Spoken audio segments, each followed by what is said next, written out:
Mohanavani Telugu podcast వింటున్న శ్రోతలందరికీ హృదయపూర్వక ధన్యవాదాలు.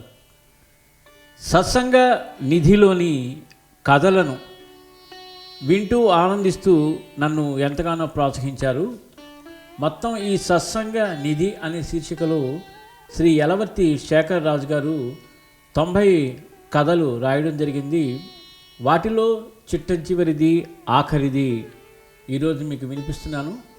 ఇంత ఆదరణ చూపించిన మీ అందరికీ పేరు పేరిన హృదయపూర్వక ధన్యవాదాలు తెలియజేసుకుంటూ, ఈ సత్సంగ నిధి అయిపోయిన వెంటనే సత్సంగ బోధలో కూడా అద్భుతమైన సత్సంగ కథలతో మీ ముందుకు వస్తాను. వాటిని కూడా మీరు ఆదరించి ప్రోత్సహిస్తారని మనస్ఫూర్తిగా కోరుకుంటున్నాను. ఈరోజు ఈ సత్సంగ నిధిలోని మన శీర్షిక భీష్మ పితామహుడు. ఈ భీష్మ పితామహుడు గురించి అందరికీ చాలా మటుకు చాలా విషయం తెలుసు. అయినప్పటికీ ఈ సత్సంగ నిధిలోని ఇక్కడ భీష్మ పితామహుడు గురించి శ్రీ యలవర్తి శేఖర్ రాజు గారు ఏమి అందించారో అందరం కలిసి విని తెలుసుకుందాం. మాఘశుక్ల ఏకాదశినే భీష్మ ఏకాదశి అంటారు.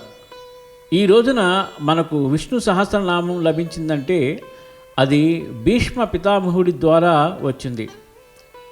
భారత సంగ్రామం పూర్తయిన తర్వాత భీష్మ పితామహుడు అంపశయ్యపైనే ఉండిపోయారు. ఎక్కడి వాళ్ళు అక్కడ వారి రాజ్యాలకు వెళ్ళిపోయారు. సుమారు 1 రోజులు గడిచాయి.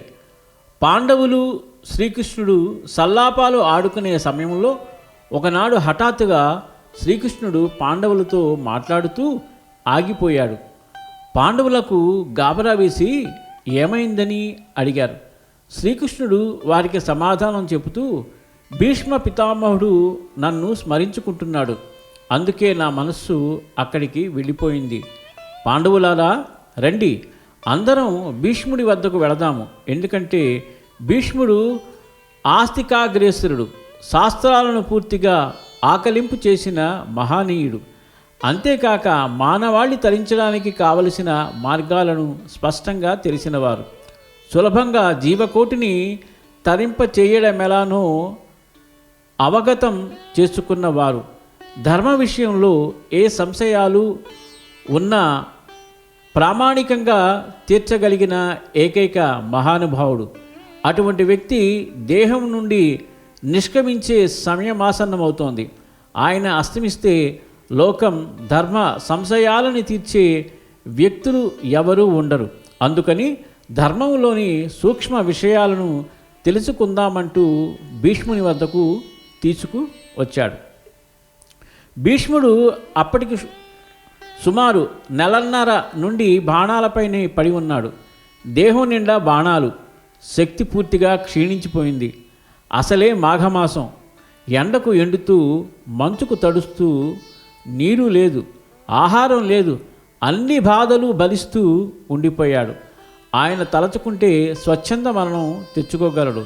కానీ ఉత్తరాయణం వరకు ఉండి ఒక ఏకాదశి నాడు దేహం నుండి నిష్క్రమించాలని భగవంతుడిని తలుచుకుంటున్నాడు. ఒక విధంగా చెప్పాలంటే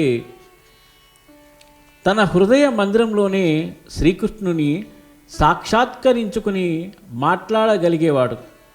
భీష్ముడు తనకి మాతాదితా భ్రాత నివాస శరణం సుహృతు గతి గమ్యం సర్వం నారాయణ అని అనుకున్న మహనీయుడు. ఆయనకు సర్వం శ్రీకృష్ణుడినని విశ్వసించేవాడు. ఆయన ఏనాడు మరణించిన భగవంతుడి సాయుధ్యం కలుగుతుంది. అంత జ్ఞానులైన మహనీయులకు ఈరోజు ఆ రోజనే విషయం ఉండదని, వారు ఏ రోజు నిష్క్రమించినా పరమపదం లభిస్తుందని ఉపనిషత్తు చెబుతుంది. మరి అటువంటప్పుడు అన్ని రోజులు అంపశయ్యపై ఎందుకు ఉండిపోయాడనే సందేహం కలగవచ్చు. ఆయనకు తాను చేసిన దోషం ఒకటి స్పష్టంగా జ్ఞాపకం ఉంది. చేసిన ప్రతి దోషం శరీరం పైన రాసి ఉంటుందంటారు. అది తొలగితే తప్ప సద్గతి ఏర్పడదట. ఏ దోషం చేశాడాయన? ద్రౌపదికి సభా మధ్యలో అవమానం జరుగుతుంటే చూస్తూ ఉండిపోయాడు. ద్రౌపదికి శ్రీకృష్ణుడంటే అత్యంత ప్రేమ. ఒకానొకప్పుడు ఆమెకు తన గురువు ఇలా చెప్పారు: మహత్యాపది సంప్రాప్తే స్మతస్య భగవాన్ హరిహి. హే ద్రౌపది, ఇతరులు ఎవరూ తొలగించలేని ఆపద వచ్చినప్పుడు శ్రీహరిని స్మరించుకోమన్నారు. ఆనాడు సభా మధ్యలో తనకు అవమానం జరుగుతున్నప్పుడు అతి పరాక్రమవంతులైన తన 5 భర్తలు ఏమీ చేయలేక కౌరవులకు బానిసలైపోయారు. కౌరవులను ఎదిరించడానికి వీలు లేకుండా పోయింది. వారు కేవలం సామాన్య ధర్మాన్ని పాటించారు, కానీ సాటి మనిషిగా ఆమెను కాపాడాలనే విశేష ధర్మాన్ని ప్రక్కన పెట్టారు. కానీ శ్రీకృష్ణుడు తన భక్తులకు జరిగే అవమానాన్ని సహించలేడు కాబట్టి మొత్తం 100 మంది కౌరవులను మట్టుపెట్టాడు. అదే దోషం ఉన్నందుకు పాండవులకు అదే గతి పట్టేది. కానీ అలా చేస్తే చివరకు తాను ఎవరిని రక్షించాలనుకున్నాడో ఆ ద్రౌపదికి నష్టం జరుగుతుందని భావించి వారిని వదిలేశాడు. ఈ విషయం పరమాత్ముడే అర్జునుడికి చెప్పాడు. ఎప్పుడైతే ద్రౌపదికి అవమానం జరిగిందో వారందరినీ అప్పుడే తీసి పారేశాను. ఇప్పుడు వారు కేవలం కాలిపోయిన కాగితం వలె ఉన్నారే తప్ప వారిని నేను ఎప్పుడో ఏరి పారేశాను. నీకు ఆ గౌరవం కట్టబెట్టాలని పేరుకు మాత్రమే యుద్ధం చేయమని చెబుతున్నానని పరమాత్ముడు అర్జునుడితో అన్నాడు. ఈ విధంగా భీష్మ పితామహుడు ఆనాడు ధర్మరాజుకు తలెత్తిన అనేక సందేహాలను తీరుస్తుంటే ప్రక్కనే ఉన్న ద్రౌపది నవ్వుతూ, తాత, ఆనాడు నాకు అవమానం జరుగుతుంటే ఏమయ్యాయి ఈ ధర్మాలు అని అడిగిందట. అందుకు భీష్ముడు, అవును ద్రౌపది, నీకు అవమానం జరుగుతుందని నాకు తెలుసు. నా దేహం దుర్యోధనుని ఉప్పు తిన్నది, నా ఆధీనంలో లేదు, నా మాట వినలేదు, అంతటి ఘోరపాపం చేశాను. కనుక ఈ పాప ప్రక్షాళన కోసం అంపశయ్యపై పడి ఉన్నాను. హస్తిన సింహాసనాన్ని కాపాడతానని నా తండ్రికి ఇచ్చిన వాగ్దానానికి కట్టుబడి ఉండిపోయాను. కానీ పరిస్థితుల ప్రభావంచే విశేష ధర్మాన్ని ప్రక్కన పెట్టాను. ద్రౌపది, కృష్ణ భక్తిలో మాత్రం ఎలాంటి కల్మషం లేదు, కానీ శరీరం దుష్టమైపోయింది. దాన్ని పరిశుద్ధం చేసుకోవాలని అంపశయ్యపై పడి ఉన్నాను. అందుకు ఈనాడు నేను ధర్మాలను చెప్పవచ్చునని పాండవులకు మరెన్నో నీతులను బోధించాడు. శ్రీకృష్ణుడు భీష్మ పితామహుడికి దేహబాధలు కలగకుండా వరమిచ్చి చెప్పించాడు. నాకెందుకు శక్తినిచ్చి చెప్పిస్తున్నావు? నీవే చెప్పవచ్చు కదా అని భీష్ముడు అడిగాడు. అందుకు కృష్ణుడు, నేను చెప్పొచ్చు, కానీ నేను చెప్తే అది తత్వం, నీవు చెప్తే అది తత్వ ద్రష్టం. తత్వాన్ని చూపినవాడు తత్వాన్ని చెప్పాలే తప్ప తత్వం తన గురించి తాను చెప్పుకోదు. నేల నేను ఇంత సారమని చెప్పగలదా? ఆ నేలలో పండిన పంట చెబుతుంది. అలాగే నీవు అనుభవజ్ఞుడివి, నీవు ఉపదేశం చేస్తే అది లోకానికి శ్రేయస్సు. భగవంతుడు సముద్రం లాంటివాడు. నీరు ఉంటుంది కానీ పానయోగ్యం కాదు. అదే నీటిని మేఘం వర్షిస్తే పానయోగ్యం.